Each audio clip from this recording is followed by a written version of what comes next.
Last week, the president addressed the United Nations, promoting his America First foreign policy and urging other world leaders to act in the best interest of their own countries. He also delivered a stern warning to North Korea.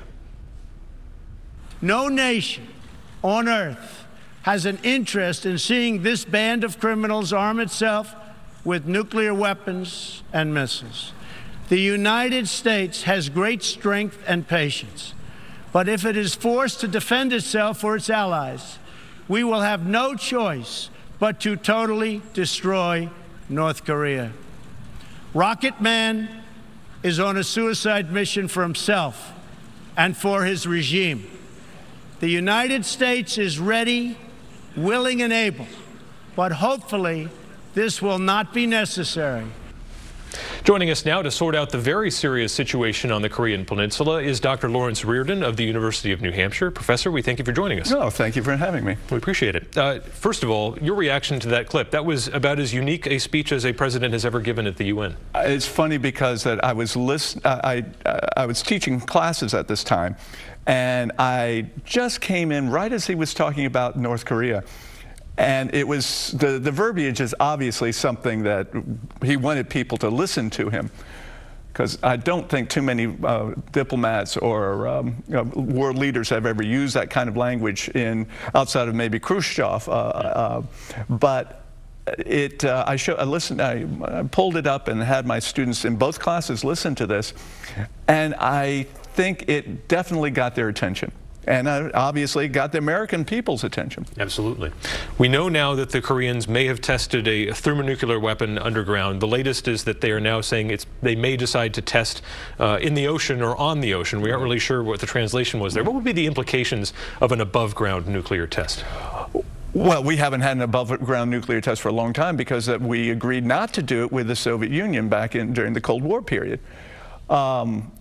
You know, I think there's always a bit of a problem when we're jumping to the conclusion first that it's a hydrogen bomb, and we really do not know that. It could be just an enhanced weapon.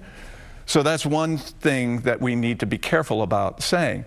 And of course, the North Koreans have been saying they were testing hydrogen bombs.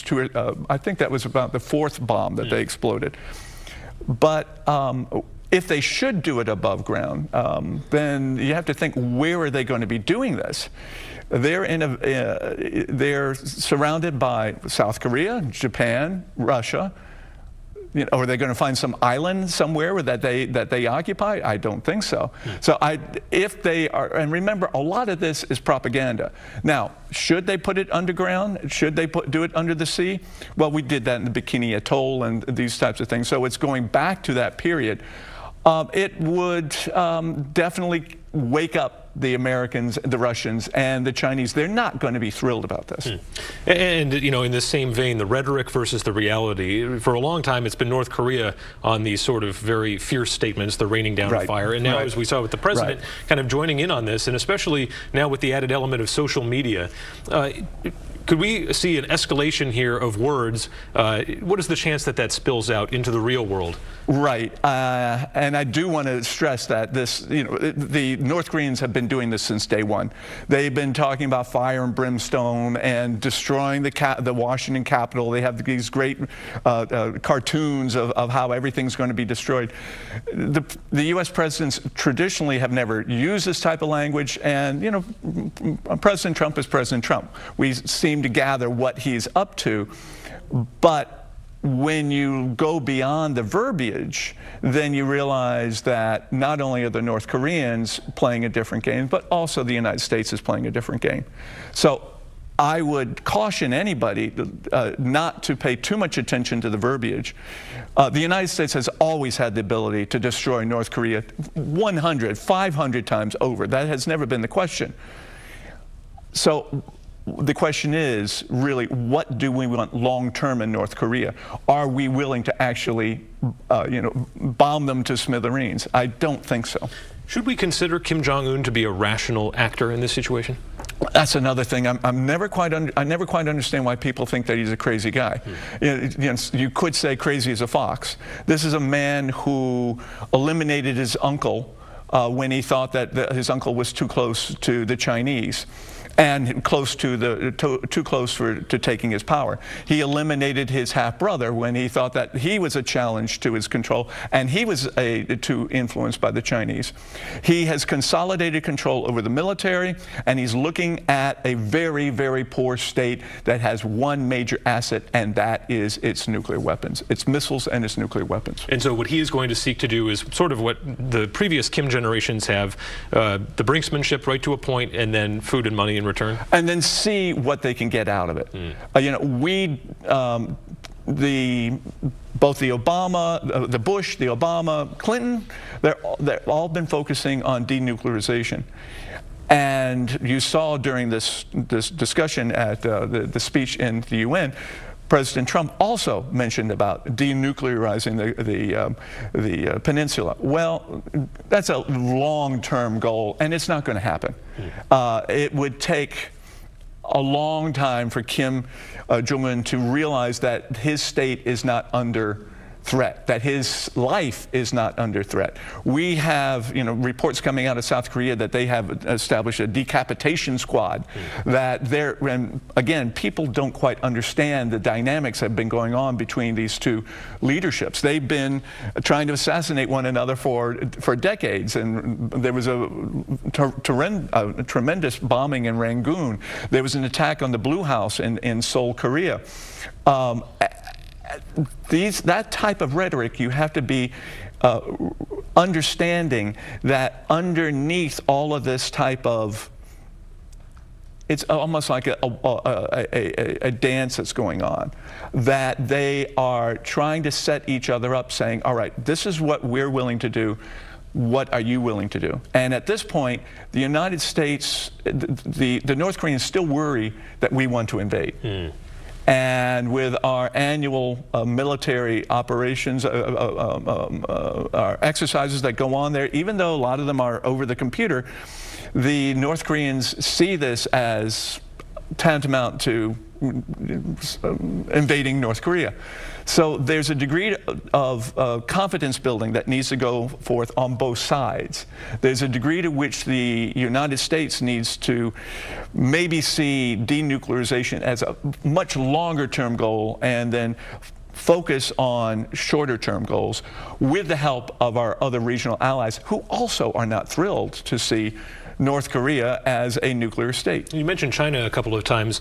They hold a lot of cards here, and we've seen the president try to get them involved. Could they put an end to this tomorrow if they wanted to? I just mentioned two of the people that Kim Jong-un assassinated, and they were both seen as being very pro-Chinese. One of the other major mistakes, I think, that American analysts have when dealing with Korea is to think that China can do everything. They can't. There is a degree to which the North Koreans need the Chinese.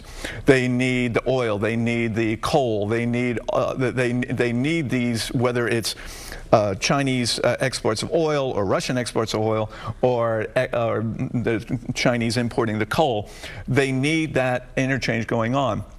The recent executive order by the president will up that sanctions, will tighten again the sanctions that the United Nations Security Council have already been in place for the past couple of years. The Chinese, though, are fearful that should the North Koreans be really pushed against the wall, that they will react.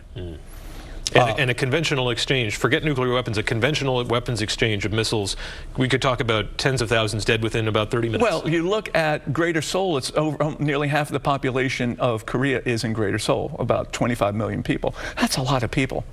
And while the current president of South Korea has adapted his more pacifist approach toward North Korea and talking about increasing military expenditures, increasing its ability to shoot down these missiles, increasing its ability to deliver more bunker-busting missiles to North Korea. South Korea is very vulnerable, and it's something that, you know, the United States has known this since 1950. You know, Seoul was one of the first objectives that the North Koreans took over in 1950. And again, that which reminds me, and this is I think key to all of this, why is North Korea doing any of this? We tend to forget, and in fact, I'm in the middle of talking about this in my U.S. foreign policy class, that we still are in a state of war with North Korea. That the police conflict, the conflict between 1950 and 53, that was ended in an armistice. It was not ended in a peace treaty. The North Koreans have been seeking for the longest time to establish a peace treaty that would establish North Korea essentially as a legitimate state. And they want to be able to rely on the United States not as a constant enemy and potential invader, but as somebody that they can cooperate with in the future. By engaging in a diplomatic exchange, by ending the war, that would be like the first step. All right. Well, Dr. Lawrence Reardon, this is certainly a big topic that everybody's keeping an eye on. We appreciate your expertise, and thanks for coming in to talk to us today. You're welcome. Thank you very much.